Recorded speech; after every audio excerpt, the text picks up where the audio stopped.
just finished my initial military training and got sent to my first duty station.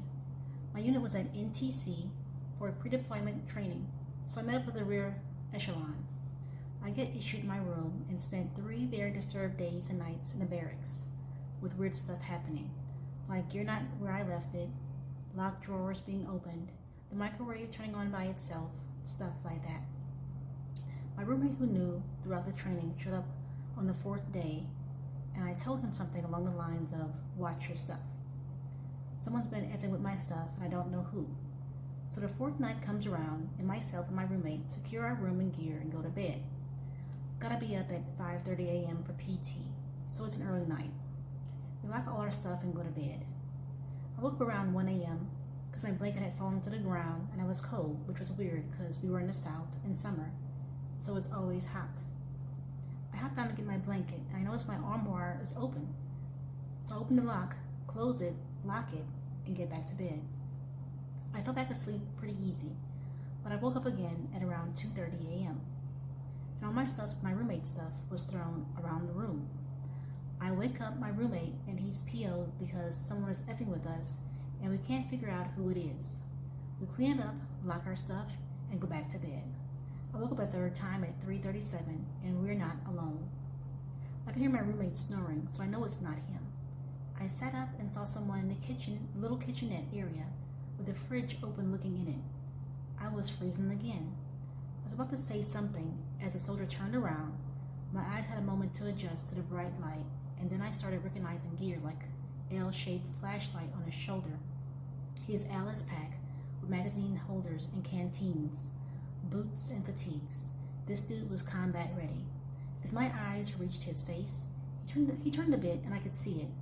Half of his head and helmet were gone, blown off by the looks of it. I'm scared crapless at this point.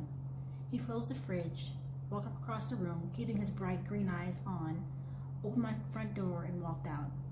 As he exited, he turned back around and said to me, "Be safe." I didn't sleep the rest of the night. I didn't wake up my roommate. I just sat up in bed for about 2 hours till I had to get ready for PT. 6:30 a.m. rolls around, so everyone is outside the barracks. Information getting ready to start PT and acting. First Sergeant says, "Hey, you good? Looks like you've seen a ghost." I replied, "Negative." "I'm fine, First Sergeant, good to go." About halfway through PT, he comes up to me and asks me, "What's wrong?" because I'm visibly shaken up. I told him I was fine, just couldn't sleep last night. A few others asked if I was okay, and I just lied and said I was fine.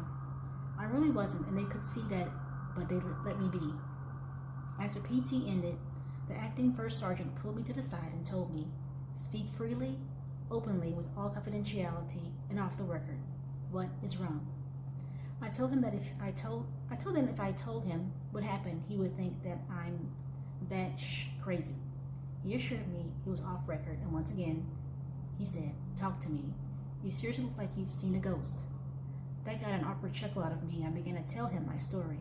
When I got to the part about his head, the acting First Sergeant lost his shh. "Who the F put you up to this? This is not funny," etc., etc. He smoked me for about 30 minutes. I had to do push-ups, mountain climbers, stuff like that, all while yelling at me that I'm a piece of shh. Finally, after about 30 minutes, he says, "Look at me in the eye and swear on everything that you love that you're not lying to me." I told him I was not lying. It effing happened. So he says, "Follow me." So I follow him. We get to the command office, which I had never been to and never been in, and they were obviously locked. He takes me behind 3 locked doors in 3 rooms I had never stepped foot in, and when he opened the last door, I saw it. It gave me chills. It still gives me chills. But plain as day, there's a soldier's portrait behind the commander's desk. I froze and said, "That's him." Acting First Sergeant, the guy who assigned me that room, told me who it was. He was a corporal in the unit on my unit's first deployment to Iraq, and he died in an IED attack that took off part of his head. I was the first soldier to be assigned to that room since it belonged to the deceased corporal. He forgave me, and I forgave him. And he told me some stories about who this guy was. I deployed with that unit just a couple of months later and spent 12 months fighting that S-hole. I nearly died, I don't know how many times. My vehicle got hit with IEDs and rockets, and it always made me think of that corporal. I survived more things than most people can imagine, and I always felt like the corporal was keeping an eye out for me. Not everyone in my unit was as lucky as me. 3 from my unit didn't even get to come home.